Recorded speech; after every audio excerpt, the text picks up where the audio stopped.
Eu vi num vídeo uma pessoa entrevistada, ela colocou uma situação que eu achei interessante. Ela disse assim, poderia ser contigo, espero que seja, e talvez comigo também, né? Imagina que alguém chegue para ti e te ofereça R$1 milhão, te dá R$1 milhão. Acho que todo mundo manda, envia. Minha conta lá está precisando, não precisa ser tanto, mas se for, melhor ainda. Eu acho que todos vocês ficariam felizes, né? Já está todo mundo aqui sorrindo, só imaginando aquelas as luzinhas caindo lá na conta, né? Legal, né? Ficaria feliz, não é? Acho que todo mundo, né? Agora imagina que alguém te ofereça R$5 milhões. Te dá 5 milhões, botar na tua conta, amanhã de manhã tu vai começar a trabalhar, tem 5 milhões na tua conta. Você ficaria feliz? Ficaria mais feliz ainda, não é? Já teria demissão, e já vou tocar, vou viajar, que eu tanto queria, né? Agora imagina que essa pessoa que te ofereceu 5 milhões, vou tirar o rostinho, né? A pessoa que te ofereceu 5 milhões, ela impõe a você uma escolha, tá?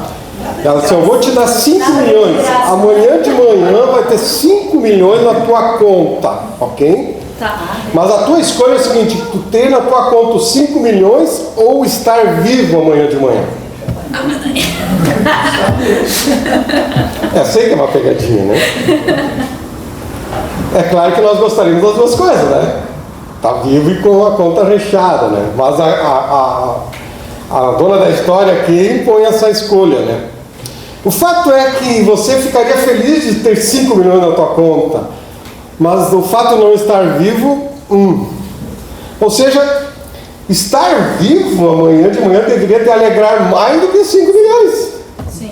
O que adiantaria tu ter o teu dinheiro lá e você não estar vivo? Estar vivo é muitas vezes melhor do que o dinheiro na conta. Nós deveríamos de manhã acordar e agradecer a Deus, né? Segunda-feira, que dia, né? Pior dia para alguns na semana. Mas, Senhor, obrigado por mais um dia de vida que eu tenho. É muito mais importante nós termos vida, essa vida que vem de Deus. Jesus disse, não se preocupem com suas próprias vidas, quanto ao que comer, nem com seus próprios corpos, quanto ao que vestir. A vida é mais importante do que a comida. O corpo mais do que as roupas. Eu espero que ao acordar você possa estar lembrando disso amanhã de manhã, dessa palavra de hoje, em nome de Jesus. E essa palavra de Jesus, eu gostaria de convidar você a ler o texto mais completo, está lá no Evangelho conforme registrou Lucas, capítulo 12. Esta citação de Jesus, aqui nesse capítulo, ela também é registrada por Mateus, lá em Mateus capítulo 6, né, no conhecido Sermão do Monte. Quando a gente fala isso, todo mundo sabe, né? Mas veja o verso 1, diz assim, nesse meio tempo, tendo se juntado uma multidão de milhares de pessoas, a ponto de se atropelarem umas às outras, Jesus começou a falar primeiramente aos seus discípulos, dizendo, tenham cuidado com o fermento dos fariseus, que é a hipocrisia. Para aí um pouquinho, tá? Deixa eu contextualizar aqui. E a gente vai chegar naquele texto lá, o versículo mais adiante ali que eu citei antes, né? Jesus está ali com os seus discípulos e as pessoas ouviram a respeito de Jesus, o que ele fez, os milagres, as curas. E aí agora vai juntando aquela multidão, né? E Jesus ele vai então começar a falar aos discípulos. Pensa vocês, não sabemos quantos eram ali discípulos já de Jesus, né? Talvez os 70, talvez os mais de 100, mas agora pensando no grupo mais íntimo de Jesus, Jesus começa a falar com eles.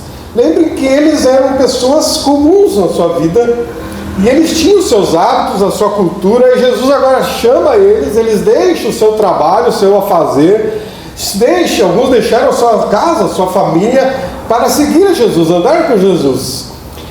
Então eles começam a aprender com Jesus, como discípulos, a ter um novo estilo de vida. Eles começam a ter que desaprender o que eles viviam antes e aprender agora uma vida com Jesus, estar aprendendo diretamente com Jesus, olhando para Jesus, mas Jesus também vai ensinar a eles alguns valores, para eles, como se diz, tirar o mundo deles, que eles tinham, viviam anteriormente, né? Alguns provavelmente tinham uma moral, uma cultura, uma ética importante, mas agora Jesus vai se dirigir a eles. A primeira coisa que Jesus vai falar, é cuidado com a hipocrisia. E nos versos seguintes, nós não vamos ler, você vai ficar para você ler em casa, porque o meu objetivo é a partir do outro versículo, o texto é longo, né? Jesus vai dizer que nada vai ficar escondido, tudo é revelado. Então não adianta você querer aparentar uma coisa que você não é. Sabe o que eu estava pensando ontem e hoje? Que uma das coisas boas da velhice, de você ficando velho, que as pessoas vão gostar de você por quem você é. No passado as pessoas gostavam de você talvez pela tua aparência.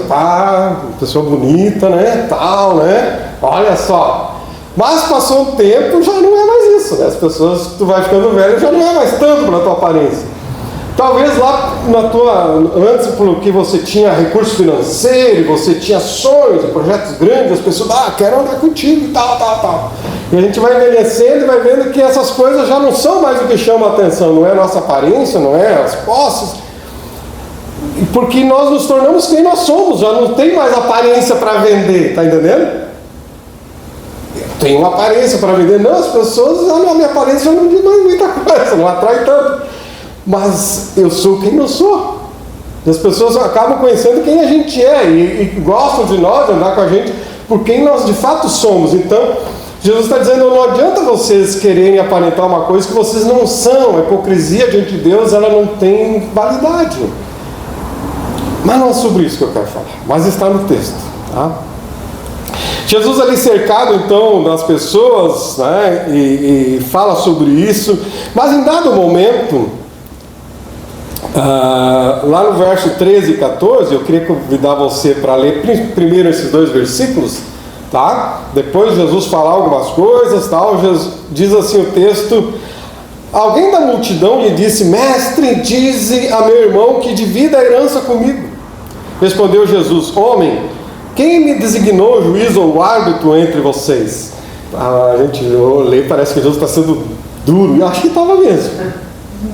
Porque o texto está numa ligação direta com a hipocrisia e com o que vai vir a seguir, que nós vamos ler no texto quando Jesus vai contar uma história, então, muito conhecida de todos nós, né?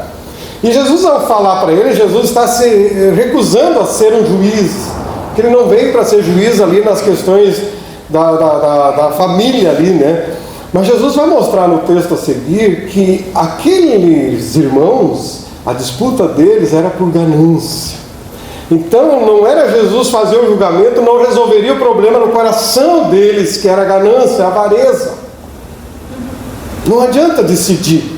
E Jesus não sabia a história. Aliás, Jesus sabe de tudo, né? Mas para nós não chega a história desses dois irmãos, se eles tinham uma rixa, se um estava querendo tomar posse do outro. Não sabemos a disputa. Jesus sabia que o problema deles não era somente a questão das posses, mas a questão do coração deles.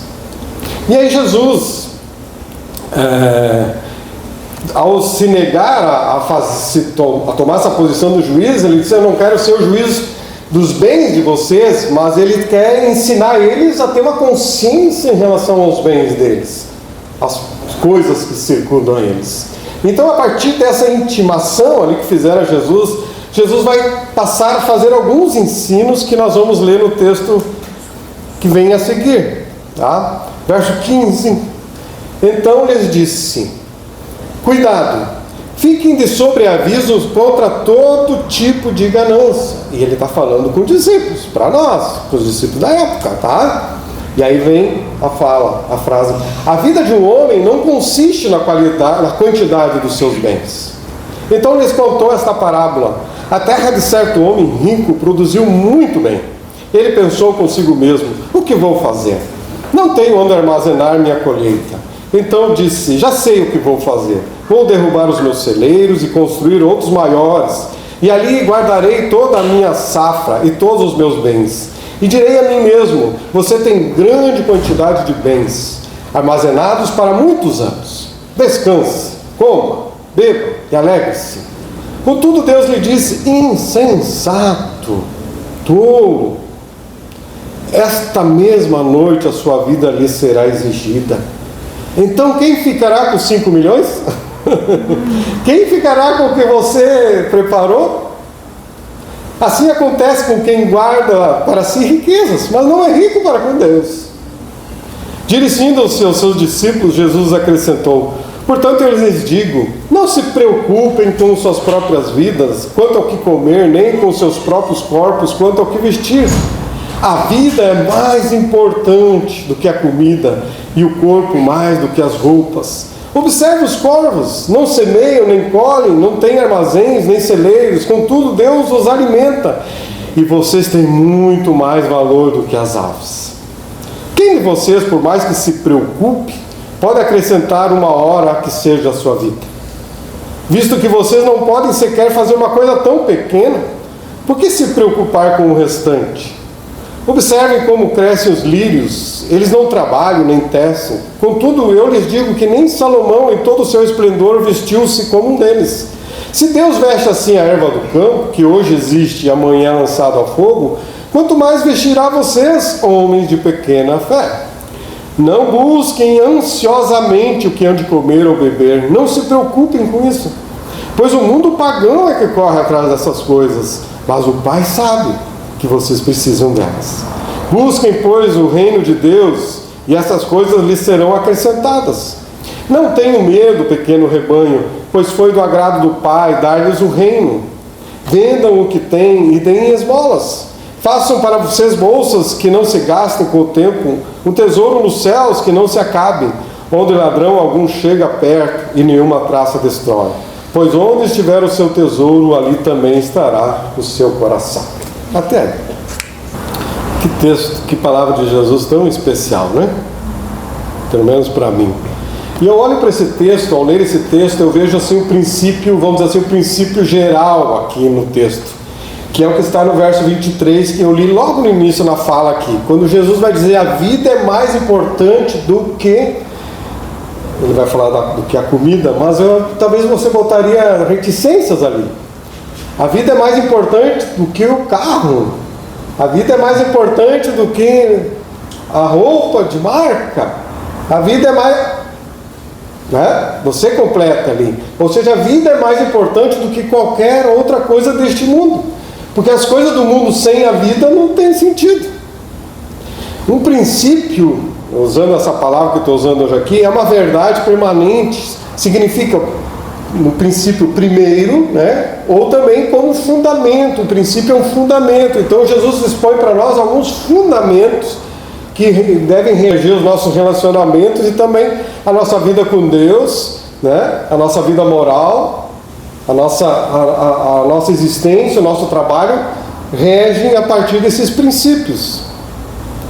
Alguns fundamentos que Jesus coloca para nós, para a vida. E eu quero observar então nesse texto 4 princípios, fundamentos, nesse texto que nós lemos. Tem o princípio geral, mas tem os subprincípios, vamos dizer assim, né? O primeiro princípio está lá no verso 15. O primeiro princípio é: a vida de um homem, de uma mulher, obviamente, não consiste na quantidade dos seus bens. Palavra de Jesus.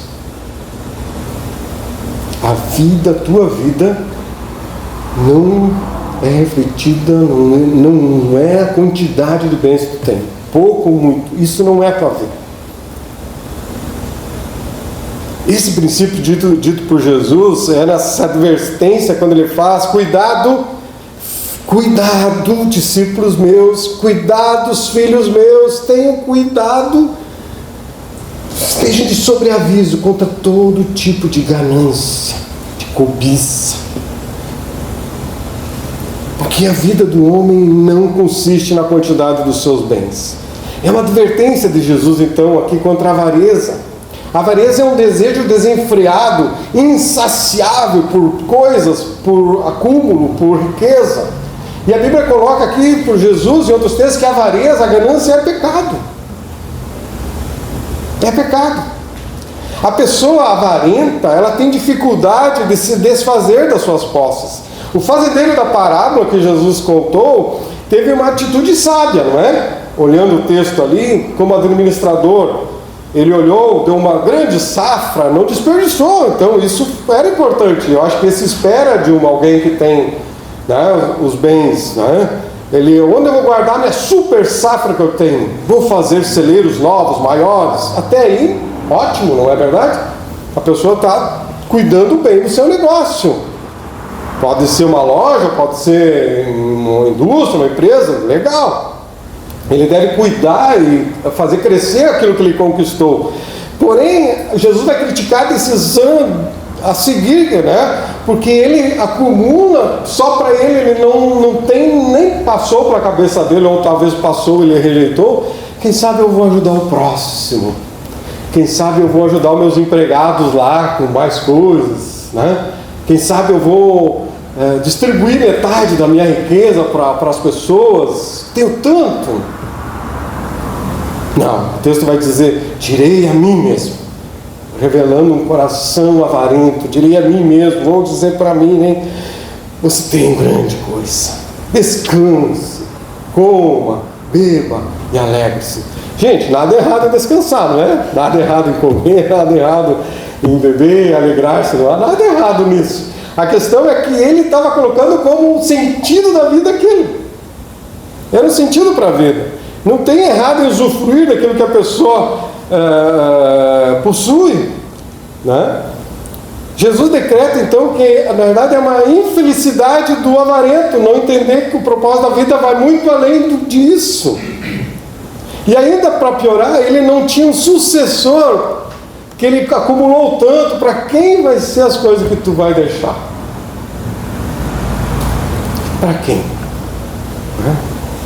O texto não diz como é que era a situação familiar dele, mas dá a entender que era um homem egoísta, um homem que talvez pensava pouco nos outros, talvez não amava quase ninguém, não era amado também, né? Jesus vai declarar que tolo tu é. Quem vive baseando a vida em acumular bens a partir da ganância é um insensato, é loucura. Quem está dizendo isso é Jesus. É tolo. A ganância é loucura, Jesus vai dizer. Os discípulos meus, vocês estão aprendendo a me seguir? Deixaram tudo e estão me seguindo? Não sejam gananciosos, não sejam avarentos. É loucura. Ele diz: farei isso, derribarei os meus celeiros e te ficarei maiores.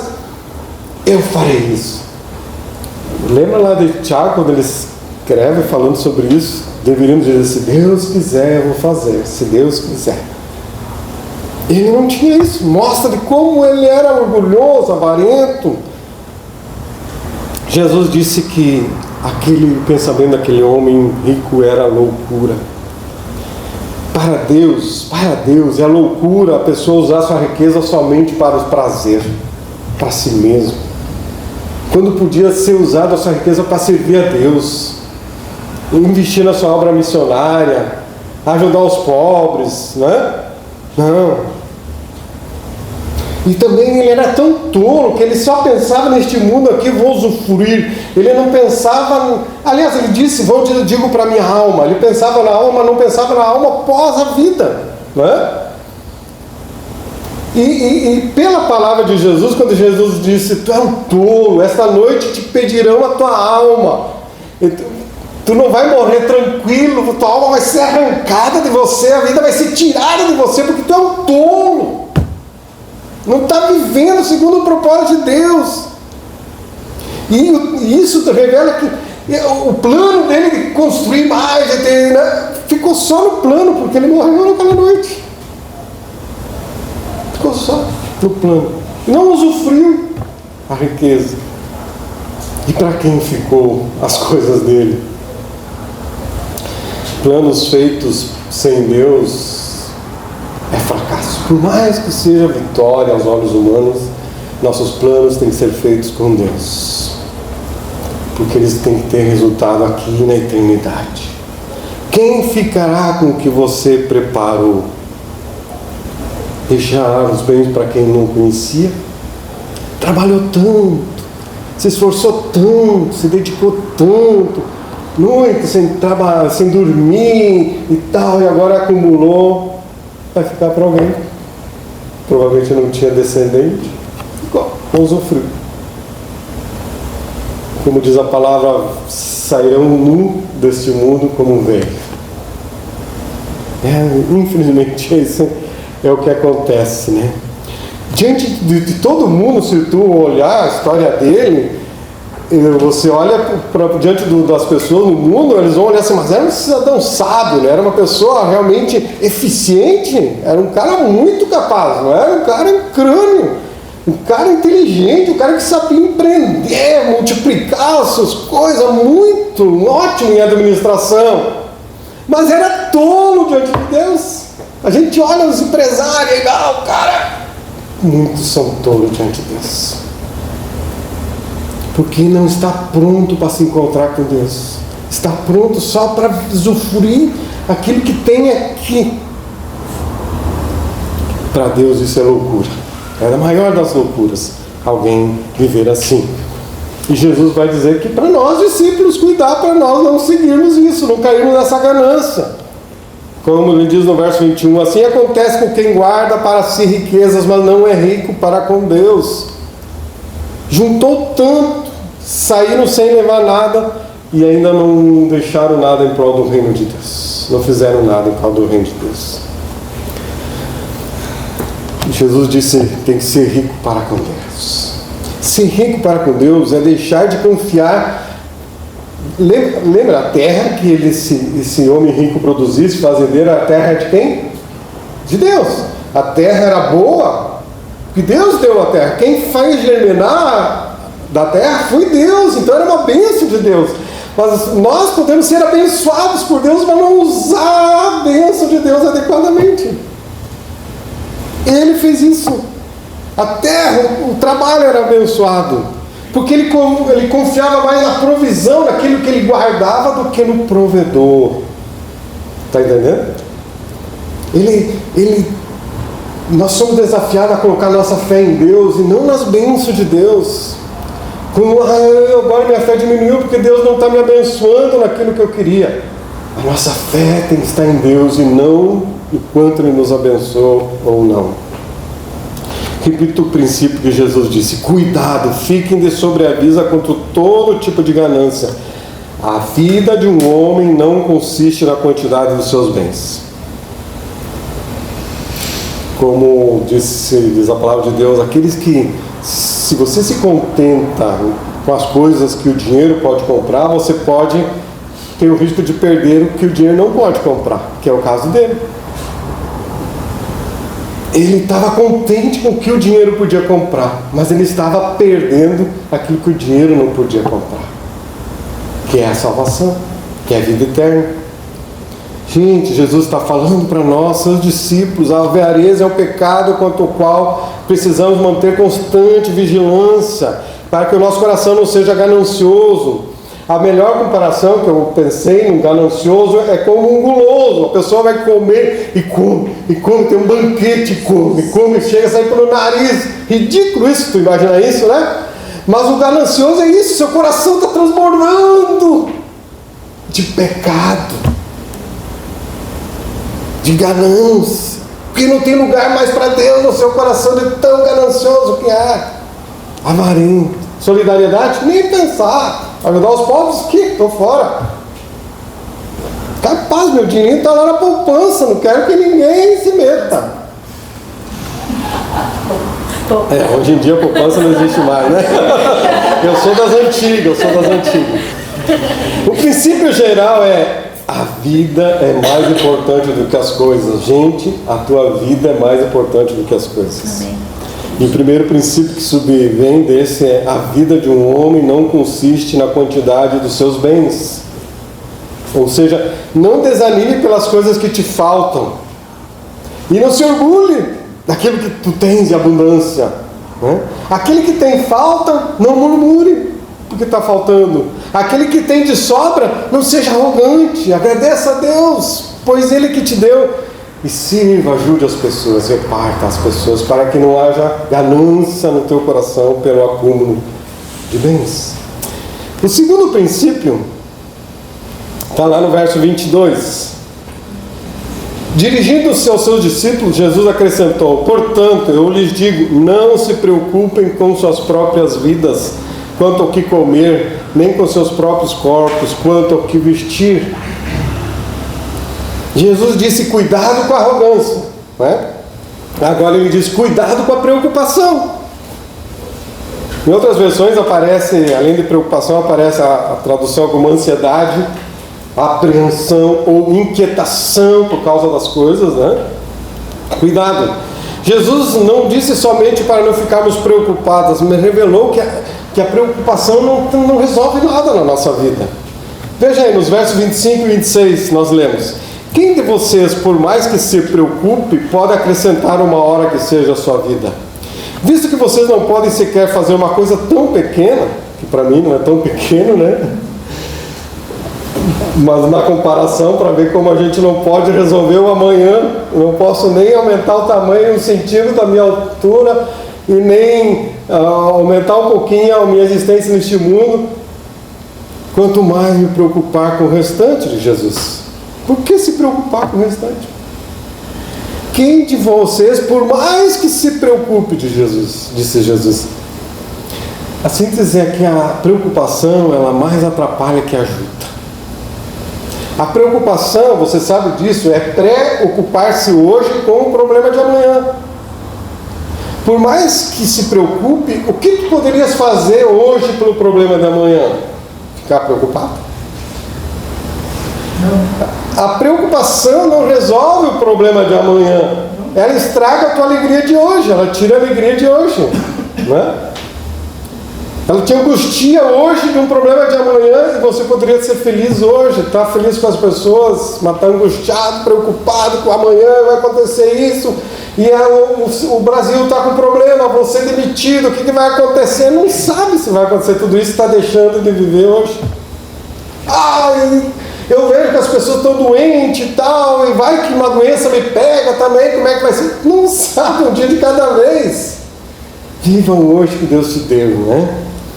Preocupação é dar atenção demasiada hoje a algo do futuro.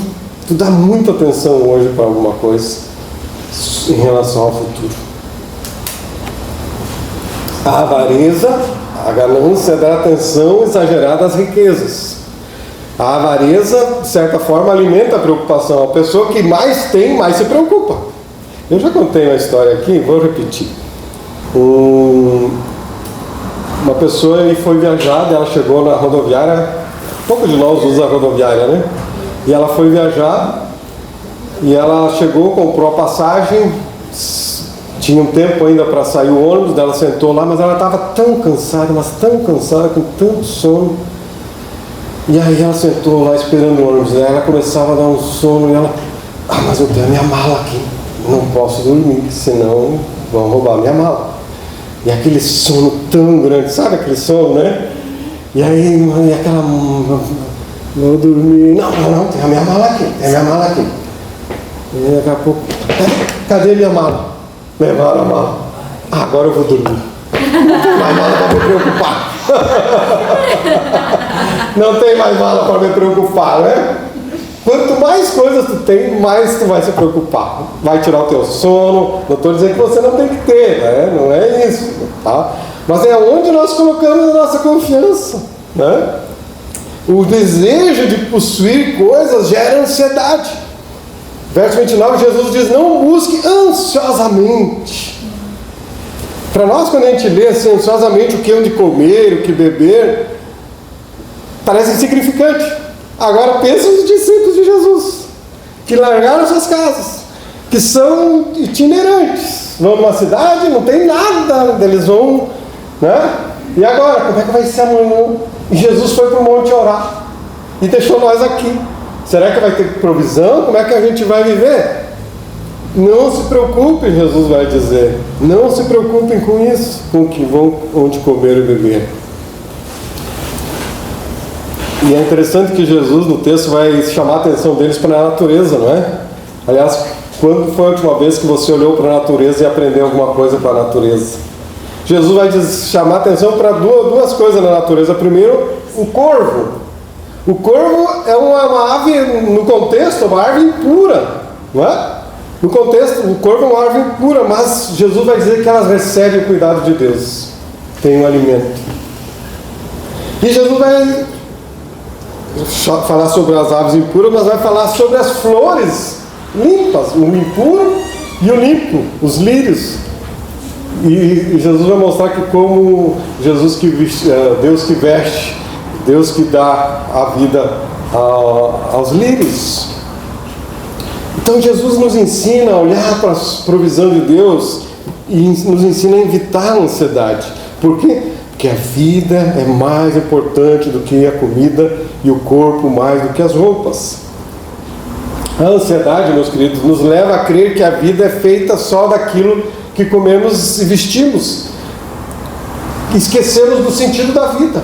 Estamos tão preocupados com as posses que esquecemos do sentido da vida, que é glorificar Deus.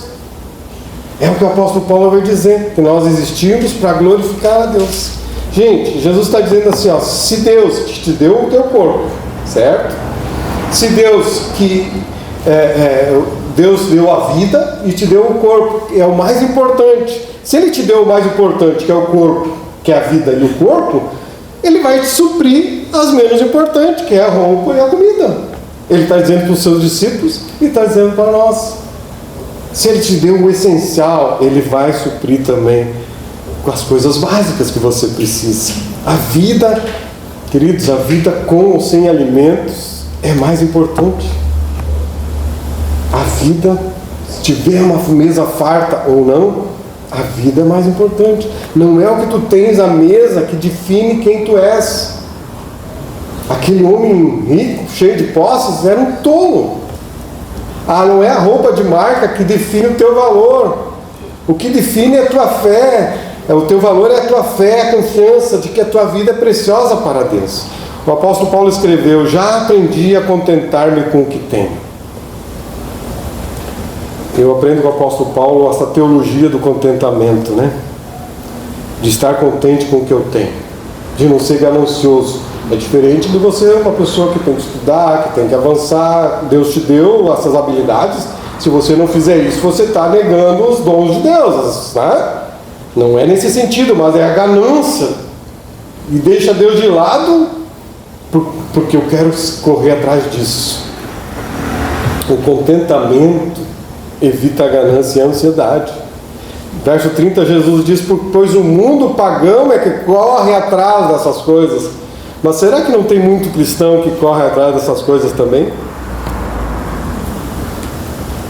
Jesus está dizendo que a ansiedade é a característica dos gentios e dos pagãos, não pode ser uma característica de nós, filhos de Deus.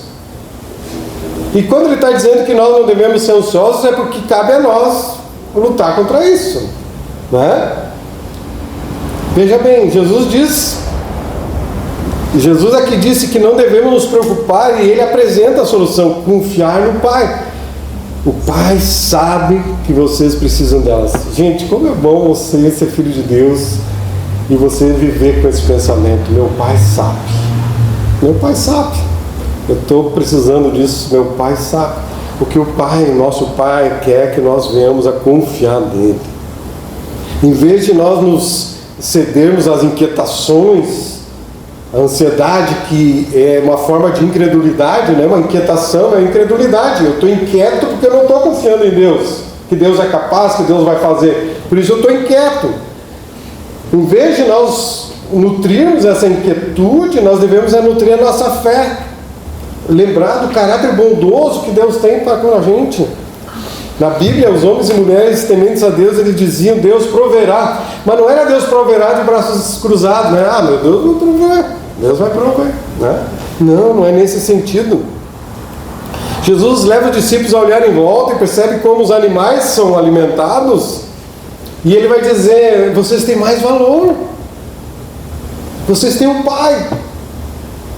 O apóstolo Paulo escreveu dizendo: não estejais inquietos por coisa alguma, ou ansiosos por coisa alguma, Antes, as vossas petições sejam em tudo conhecidas diante de Deus, pela oração e súplica com ação de graças. Então Paulo está dizendo, vocês não devem ficar ansiosos por coisa alguma. Mas eu sou uma pessoa ansiosa.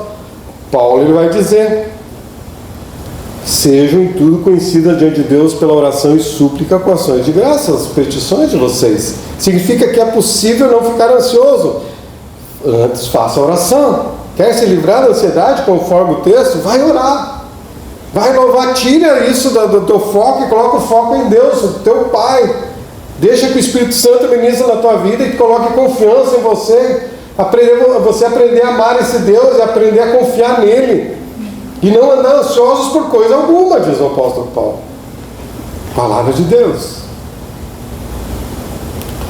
Porque nós vencemos a ansiedade quando nós confiamos em Deus, né? A fé, vamos dizer assim, ela vem contra a ansiedade, é um antídoto. Porque sabemos que Deus nos conhece, Ele nos ama. E Ele sabe que nós temos necessidade. Confiemos no Senhor. Segundo princípio, então, não se preocupem com suas próprias vidas, quanto ao que comeram, ao que beberam, quanto a outras coisas, né? E aí vem o terceiro princípio, verso 31. Busquem, pois, o reino de Deus, e essas coisas lhes serão acrescentadas. Um versículo mais conhecido por nós, né? Um princípio também. Busca o reino de Deus. Então, essas inquietações que tem, Jesus está dizendo para os seus discípulos, vocês deixarem as coisas, vocês vão ficar ansiosos, inquietos pela falta de coisas. Invistam no meu reino. Eu trouxe vocês para o meu reino, vocês fazem parte do meu reino. Agora vocês são do meu reino. E não cabe mais a ansiedade, a inquietação, ainda que ela vem bater na nossa porta. Mas lembrem que existe um Pai, um Deus que cuida de vocês. Eu lembro que lá em São Leopoldo tinha um irmão que falava, e é baseado num pensamento que tem por alguns comentaristas, que quando nós cuidamos das coisas de Deus, Ele cuida das nossas coisas, né? Não é que você, nesse sentido de que agora Deus vai dar tudo, não me preocupo com nada, não preciso fazer nada, Deus vai fazer tudo e está tudo bem.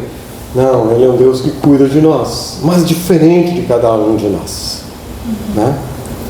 Quando que nós podemos dizer que estamos buscando o reino de Deus? Busque o reino de Deus, Jesus está dizendo. Você está buscando o reino de Deus? Quando que nós buscamos o reino de Deus? Primeiro nós buscamos o reino de Deus quando você garante a tua salvação, né? Eu sou um filho de Deus. Você só pode viver para o reino de Deus se você já faz parte desse reino. Então, tenha primeiro essa garantia de que você é um salvo. Eu sou desse reino, certo? Sendo desse reino, eu sou uma pessoa perdoada por Deus. Então, eu estou buscando esse reino, eu estou nessa comunhão com Deus, sendo perdoado por Deus. Eu tenho um coração regenerado. Amém? Glória a Deus, tenho um coração regenerado. E que eu tenho um lugar reservado na glória para mim. Esse é a minha entrada no reino. Eu faço parte desse reino. E eu tenho um lugar, um destino seguro, imenso. E eu tenho que viver para esse reino. E eu vivo para esse reino não somente com a garantia que eu sou desse reino, mas eu também tenho que trabalhar para que aumente os discípulos desse reino. Buscar o reino de Deus é trabalhar para que outras pessoas venham fazer parte, nos esforçarmos para que outras pessoas venham fazer parte do reino de Deus, da igreja do Senhor. Jesus declarou em Mateus 10,39: quem procura os seus próprios interesses nunca terá a vida verdadeira. Mas quem esquece a si mesmo, porque é meu seguidor, terá a vida verdadeira. Gente, não é desprezar as necessidades do corpo, né? Jesus nos ensinou a orar o pão nosso de cada dia nos dá hoje. Então é importante nós trabalhar pelo pão, nós orar a Deus sobre isso. Então não desprezamos o corpo, nem as necessidades do corpo. Não vamos, como falei, ficar de braços cruzados, mas Deus, eu dependo de Ti, da Tua bênção no meu trabalho. Eu quero que o meu trabalho também seja um canal para o Teu reino. Eu estou aqui agora fazendo parte do Teu reino, e onde eu estou trabalhando ali também é o Teu reino, e eu quero ser um canal de bênção no meu trabalho em prol do Teu reino, para pregar o Evangelho. Deus abençoe o meu trabalho e usa-me para abençoar as outras pessoas. Busque o reino de Deus. O quarto princípio, na palavra de Jesus, eu quero convidar você a ler novamente, verso 32 ao 34. O quarto princípio é: onde estiver o seu tesouro, ali também estará o seu coração. 32. Não tenham medo, pequeno rebanho, pois foi do agrado do Pai dar-lhes o reino. Vendam o que têm, deem esmolas, façam para vocês bolsas que não se gastem com o tempo, um tesouro nos céus que não se acabe, onde ladrão algum chega perto e nenhuma traça destrói. Pois onde estiver o seu tesouro, ali também estará o seu coração. Se o teu tesouro mais precioso, se a coisa mais preciosa que você tem estiver aqui na terra, ali está o teu coração. Assim como Jesus demonstrou do rico insensato. Você é um insensato. Se a coisa mais preciosa, a coisa mais importante da tua vida é o que tem aqui na terra, Jesus vai te chamar de louco. Porque ali está o teu coração. Agora, se o nosso tesouro estiver em Deus, no céu, nós estamos buscando o seu reino, vivendo para o seu reino. Colocar os nossos corações neste mundo é loucura. Colocar os nossos corações no outro mundo, em relação ao que Deus tem preparado para nós, isso vai, onde Jesus vai dizer, onde as nossas bolsas não vão envelhecer, não é? Onde o tesouro é garantido. Aqui neste mundo a gente perde muitas coisas. Agora com Cristo, o nosso tesouro está garantido no céu também. E é um tesouro que não corre risco de ser roubado. Glória a Deus. É um tesouro que não se estragará. Glória a Deus. Tesouro garantido que você tem que ter. Que o teu coração esteja nesse tesouro. Esse é o tesouro principal. Cristo é o meu tesouro. Amém? Cristo é o principal na minha vida. E as outras coisas, as coisas que eu preciso, Deus vai suprir. Deus vai suprir, uma confiança no Senhor. Princípios que devem reger as nossas vidas. Eu olho assim para esse texto. 4 princípios que devem reger a nossa vida. O princípio geral é: a vida é mais importante do que qualquer coisa deste mundo. A tua vida. Porque Jesus deu a vida dele pela tua vida, que é o mais importante. E disso subvém os princípios. O primeiro princípio: a vida de um homem não consiste na quantidade dos seus bens. Não valorize, não olhe para as pessoas a partir da marca do carro, da roupa, do que ele tem, das posses. Para Deus isso não é isso. A vida da pessoa não é isso.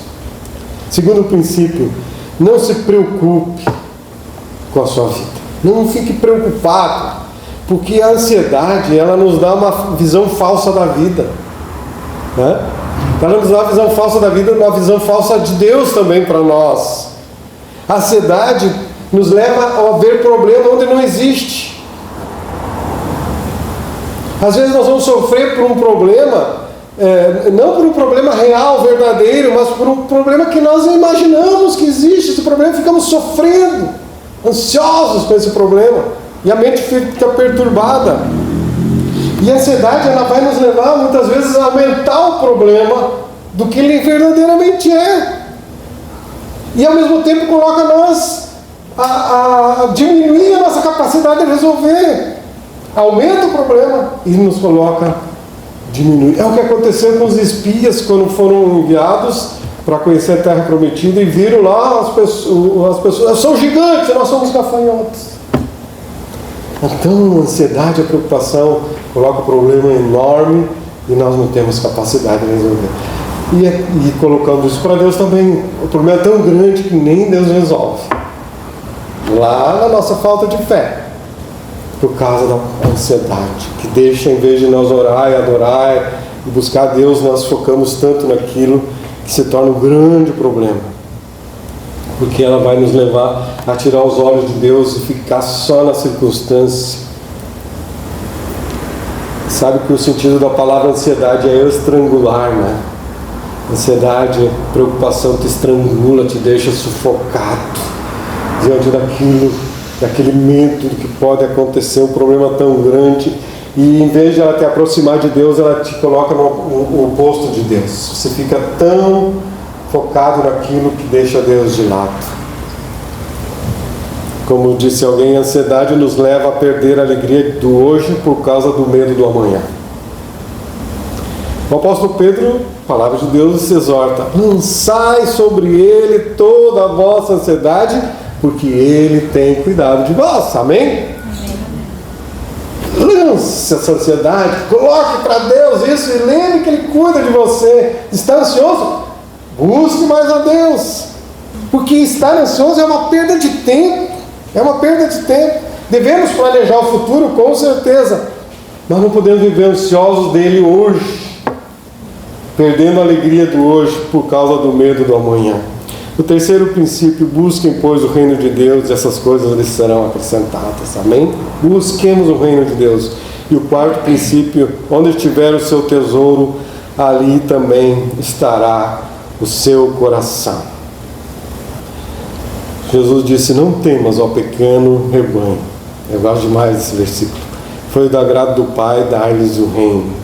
Jesus olha para os seus discípulos, seu pequeno rebanho, e ainda continua, ainda que são muitas pessoas no mundo, mas comparado à humanidade é um pequeno rebanho. E Jesus está dizendo: não temos ao pequeno rebanho. Foi do agrado do Pai lhes dar o reino. Amém? Glória a Deus. Deus já nos deu o principal, gente. Que a gente não gaste ansiedade, com preocupações nas coisas triviais, estejamos olhando para o Senhor. Eu quero concluir. Quando nós viemos morar aqui em Porto Alegre, nós como família, naquela época nós estávamos ainda todos, né? Eu, Ivone e as duas nossas filhas. E nós viemos morar aqui no bairro Três Figueiras. Para quem não conhece, na época, e ainda talvez não o mais o primeiro, mas era na época o bairro mais caro de Porto Alegre, onde o metro quadrado era o mais caro de Porto Alegre, bairro Três Figueiras, ali perto do Shopping Guatemi. Ali as casas perto onde nós morávamos, e a que a gente morava, eram casas de 2 milhões, 3 milhões, 5 milhões, 20 milhões, são as casas que tem naquela região. E nós viemos morar ali de graça. Moramos ali de graça. Não, né? Deus nos deu pra gente morar uns 2 anos mais ou menos, a gente morou de graça numa mansão lá. Em São Leopoldo também, moramos de graça numa mansão. Assim, Deus, é dele, né? Ele vai cedendo aos seus filhos. Ele nos permitiu e nós estávamos felizes, e ficamos felizes quando morávamos num apartamento pequeno. Aleluia também, a alegria não está nas coisas, né? Nós moramos ali de graça. Deus fez isso com a gente, né? Mas, gente, ao andar pelo bairro, e eu prometo que estou encerrando aqui, ao andar pelo bairro, naquele bairro só mansões, né? Eu percebi que havia algumas casas fechadas, mansão, coisa assim, olha, 5 milhões, fechadas, caríssimas. Mas aquelas casas estavam abandonadas e tomadas pelo mato. Você já consegue imaginar, né? Aquelas casas lá. E eu ficava pensando: de quem é essa casa, hein? Que está abandonada? Quem é o dono dessa casa? Para deixar nesse estado? E eu ficava pensando: quem já morou aí? Quem será que já morou nessa casa? Será que ocorreram festas aí? Teve uma época que tinha festa, muita alegria, muita comida nessa casa? Por outro lado, o que os proprietários gastaram para ter essa casa, para conservar essa casa? Talvez quantas noites mal dormidas de preocupações. Como é que vai ser? Como é que a gente vai trocar o piso da casa? E essa casa está abandonada, tomada pelo mato.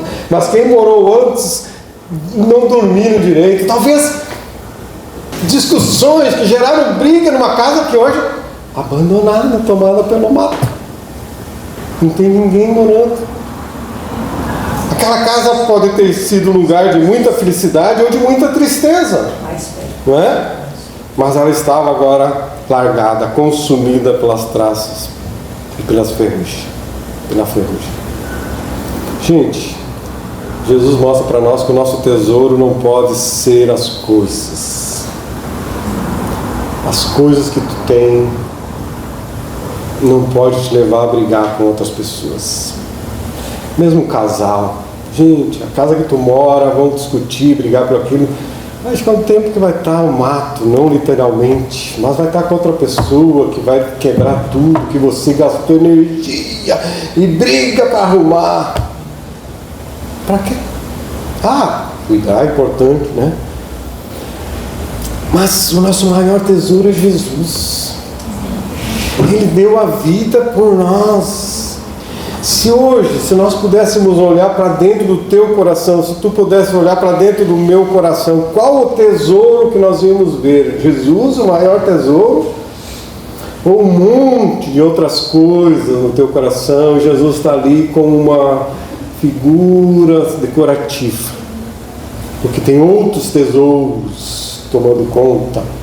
E eu não faço isso para te levar você a diminuir você, e a você pensar, eu sou um péssimo e tal, mas levar a mim e a você para que nós possamos vir a escolher certo, as coisas certas, o nosso coração ser um depósito de coisas boas, ser um depósito, não um depósito no sentido de um lugar, né, de outras coisas que não prestam, mas no nosso coração ser um lugar especial para Deus. Amém? Que a tua vida não seja uma casa abandonada, atrás, mato, seja uma casa cuidada, zelada por Deus, e que haja alegria e festa na tua casa, e quando houver tristeza na tua vida, haja o consolo do Espírito Santo, haja a presença de Deus, porque assim é vida. Em nome de Jesus, cuidemos da nossa vida, em nome de Jesus.